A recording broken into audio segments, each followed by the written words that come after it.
Hello, YouTube. Kentucky Snuff here, joined by Paul. Say hello. Hello, everybody. I'm also joined by Jake.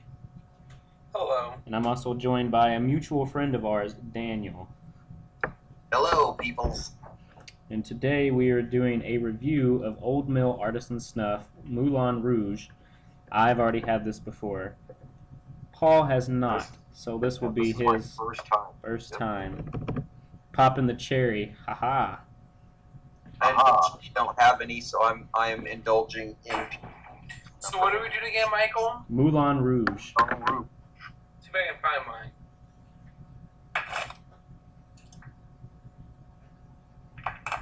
Now, how do you recommend I take this, Michael? Do I do this in a pinch, or just spoon it, or boxcar it, or anatomical? What's the best way to do this? I typically, since I have it in one of these glass jars, I just empty it out onto my thumbnail, do the boxcar, and just flatten it out. If you want to take it out the spoon, pinch it, and warm it up, get a nice warm cherry, you can do that. It's totally up to you. I love the tin note in this. This is just black cherry forever. Fantastic, just coming out of the tin. Love the grind, too. This is finer than I expected. I really like this.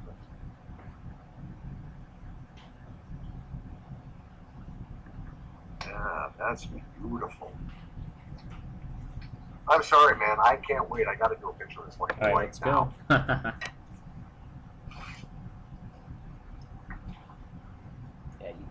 Oh my goodness. All right, well, anybody who wants a free can of Samuel Gowith cherry, Paul Goddard cherry, or any other cherry, you're welcome to it. I will never use another cherry snuff other than this one ever again. That's my first sniff impression. Beyond the cherry, there's so much going on here. Oh my God, I got to do another one. Talk about it, Michael. Let's talk about color and all that good stuff. All right, well, the color is, let me empty some more out here. It is kind of a medium brown. The grind is between medium and fine. It's not exactly like something like Delakia White or 41 Photo White Elephant, but it's also not something like Barrett Brown from Toke, if that gives you an idea. Moisture's good. Yeah, it's got a lot of moisture for having, a lot of cherry in it, some alcohol, so there's definitely some moisture there. Tin note, like you, definitely black cherry, but I'm also getting the liquor that's in there. I don't get the liquor till it's in my nose, and then it's very subtle. But I know that I'm missing another scent in there. That I'm getting some little edgy something that might be the cocoa nibs, I understand, are in here. Right. And I'm getting a little bit of a booze sort of deal going on, but it took about 2 minutes in the nose for me anyway, for that to develop.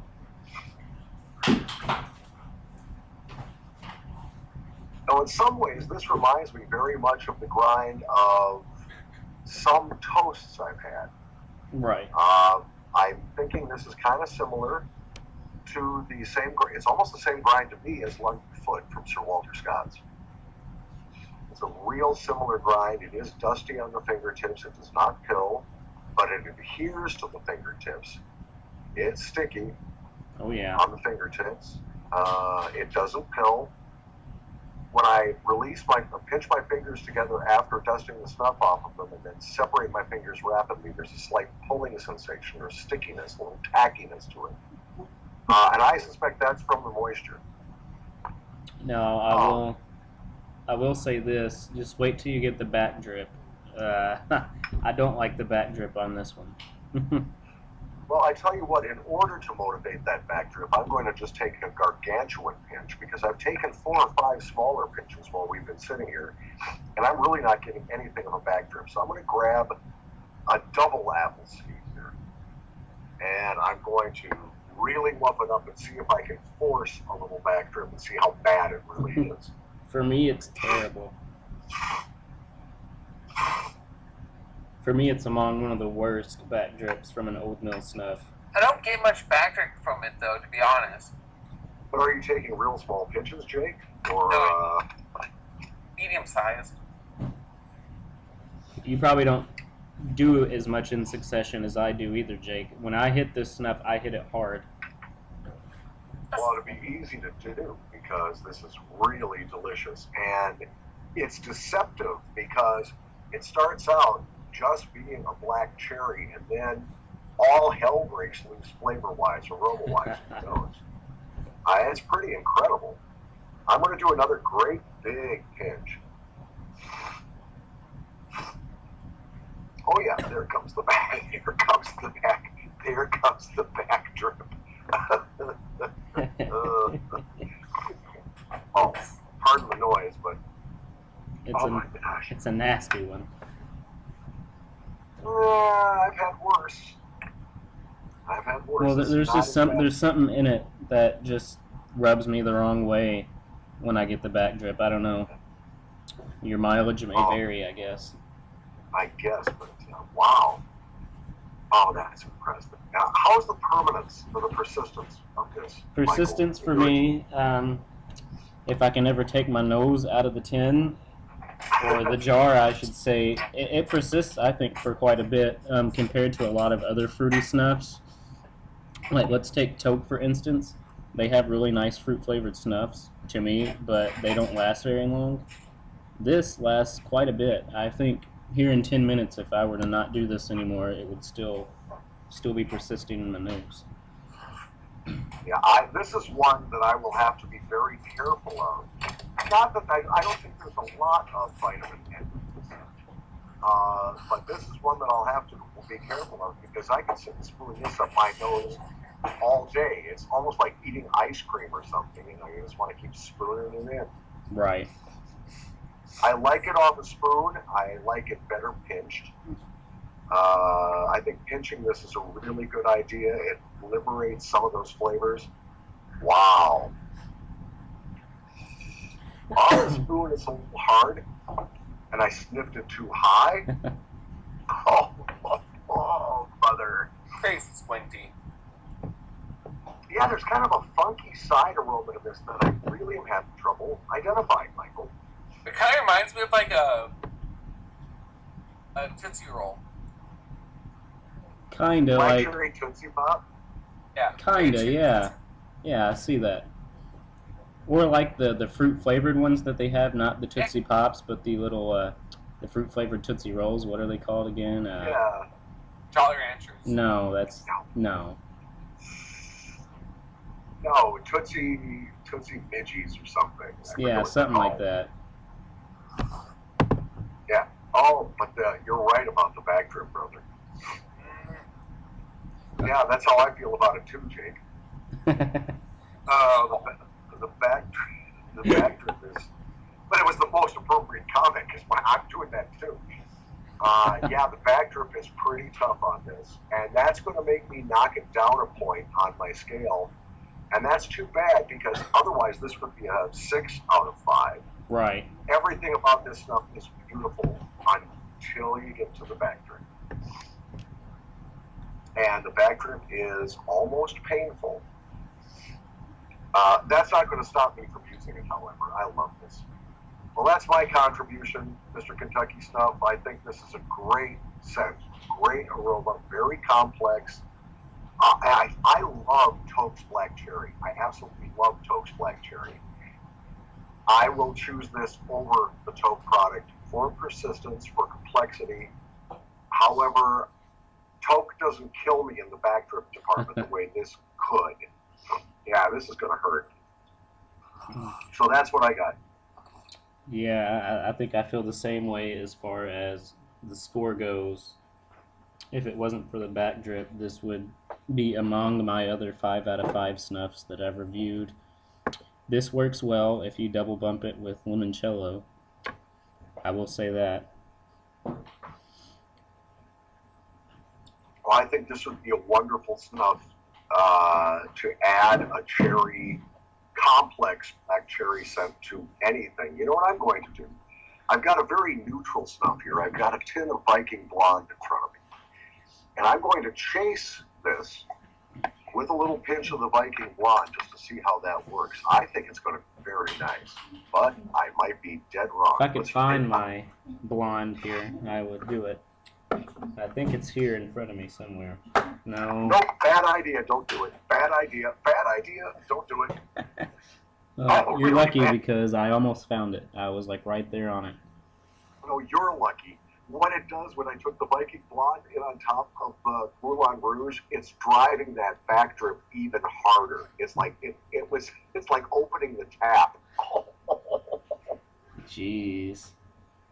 Yeah, this gets a 4 out of 5. I would love to give it a higher score because I think the scent is marvelous.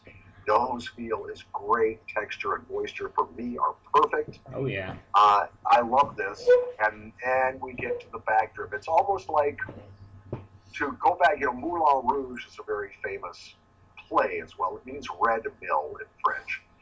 And it's also a very famous play in which prostitution is featured.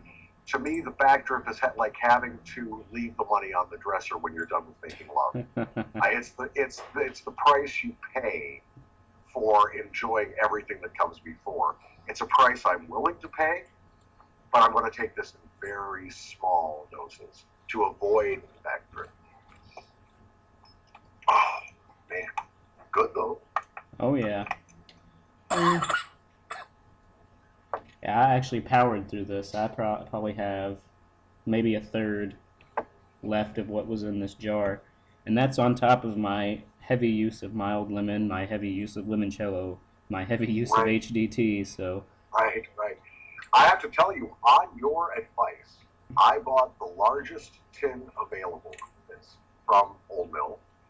And it is not a decision I regret at all. I'm very glad I got the large. I can see myself using lots of this. And I got quite a collection today. I got a large Rouge Moulin. I got a large Moulin Rouge. I got a large limoncello. And I got a real big spotted dick. 1, 2, 3. I also got mediums in the Melba's Toast, the Noisette, the Dreamcatcher, and there was one other that I can't remember. So, quite a large order today from Old Mill. And happy I did. Here's an idea for you. It would make for an interesting video. Since you brought up the Dreamcatcher, take a pinch before you go to bed, and then as soon as you wake up, like the first thing you do is just cut a video on what happened in your dreams, if anything crazy happened that normally wouldn't in a dream. Yeah, but my dreams, they're kind of a circus of horrors. I don't know if the public would be ready to hear my dreams. No. It's not always what about the public wants. Yes, it is. Anyway, that's all I got. Let's wrap this up. I say 4 out of 5. Backdrip is brutal. Otherwise, it would be a 5. What about you, Jake? What do you say? It's good. It's a nice cherry snuff. It's pleasurable. I don't get much backdrip from it though, but it's all right. Yeah, you're not taking enough for the backdrip. I'll just tell you that. It takes a lot of this to really activate that backdrip, but when it does, holy crap, it's awful. Well, pardon me, but I just gutted a big load of the backdrip, and it's burning all the way down my throat. Oh. Well, that's all I've got. I think that's all that everyone else has. Thank you all for participating.